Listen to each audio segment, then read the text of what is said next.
What's up guys, welcome back to Rush the Wars. Don your power armor and board into the boarding pod, because today I'm going to show you how I restored my Blood Angels for my restoration of my Space Hulk. Buckle up brush lickers, because I promise you it's going to be a wild ride. There are few things more satisfying in this hobby than fixing all miniatures and giving them the deserved life that they had when they were cast for the first time. And this video is just a showcase of what I had to do in order to restore my Space Hulk. The Blood Angel Terminators are the cream of the crop when it comes to this legendary chapter of the Space Marines. On nowadays Warhammer 40k, the Space Smurfs are the poster boys of the game, but back in 2nd edition in the 90s, these guys, the Blood Angels, were everywhere. And being some of the first that had to deal with the Tyranid menace, obviously they were the main protagonists of Space Hulk when it was released. It was a no-brainer for me. I could have chosen many other different chapters, but Blood Angels were the first in my list. So even if you had all these different options and they recommended you painting any of them, well, sorry, the cover art has Blood Angels and I wouldn't have it any other way. I mean, just look at this and tell me with a hand on your heart that this doesn't just jump at you from the screen. And I think their color scheme contrasts very well against the one from the Tyranids. When it comes to painting games like this one, I have two things in mind. The first one is that I want it to be as faithful as possible to the paint jobs from the 90s. You know this already. The second one, and not very important at that, is that I want to make the process as easy and straightforward as possible. My Space Hulk came without miniatures, so getting a hold of the two squads that I needed to play it was my first and foremost objective at the beginning. But due to some unforeseen circumstances and the help of one of my faithful subscribers, a channel member called Conrad, I ended up having more Terminators than the ones that I had originally planned for. And this little misfortune and eventual stroke of luck meant that I could end up having enough Terminators to play 2nd, 3rd or 4th edition. And this in turn meant that I could equip them, instead of with the vanilla setup, with other types of weaponry that we can find in subsequent versions of Space Hulk. Things such as chain fists, assault cannons, storm hammers, and even, and I just got in the mail two of the last pieces that, well, the two last pieces that I was missing for my puzzle. It's surprising, I was expecting something bigger.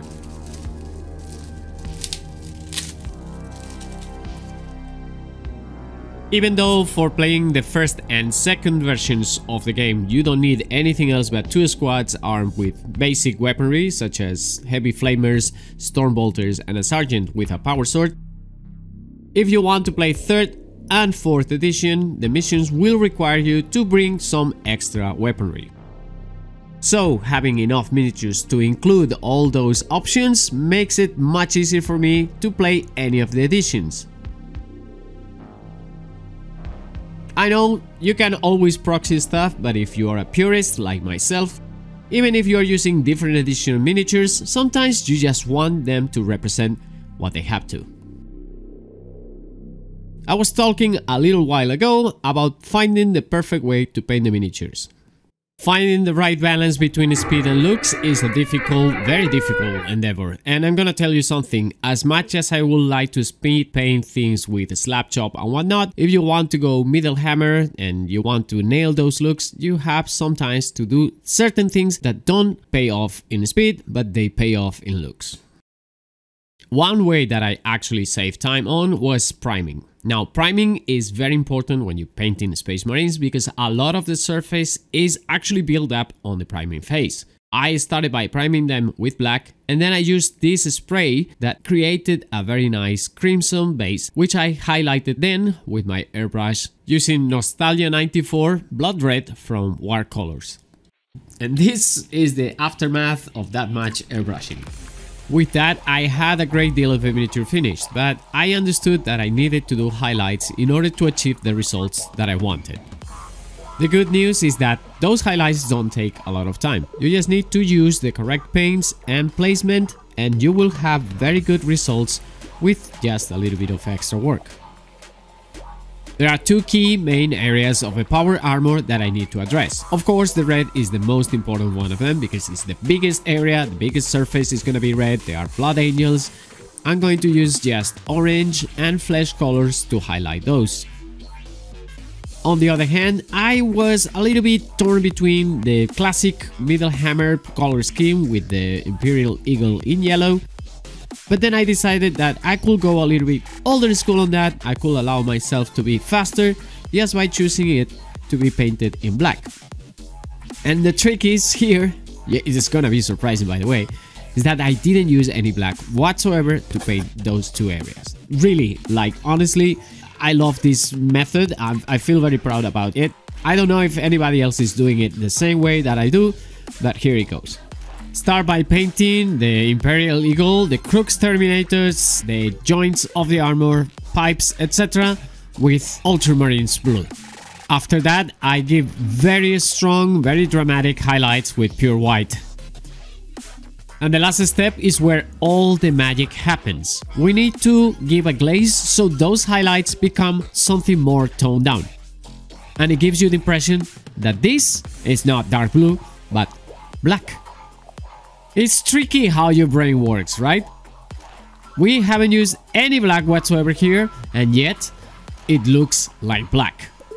And all that you need right now is just a coat of Drakenhof Nightshade to get beautiful, beautiful black. It is worth mentioning that there are no single approaches to painting miniatures at all. You can do whatever you want. Sometimes you can use surprising colors as long as the results are similar and interpretation is acceptable. And it is after I finish the main bulk of the miniature when I'm having the most fun, because I'm already done with the big areas, the black areas and the red areas, and now I just can't play. I can have my fun, which is painting the small details. I enjoy that very much. It makes a big difference just putting a couple of colors here and there, and I want to go very, very vivid. That's the idea when you paint the miniatures in the 90s type of paint jobs.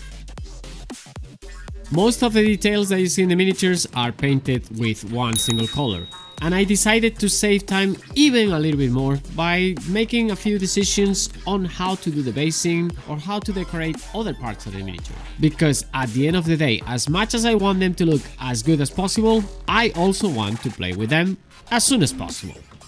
As soon as I had my recipe nailed down and the steps already in here, painting them was very easy. I was painting on an average 1 or 2 Terminators per day, so it meant that in a couple of weeks I had them all finished, and it was much more enjoyable than doing big batches. I avoided burnout because this way I could see how I was advancing through the game on a good pace.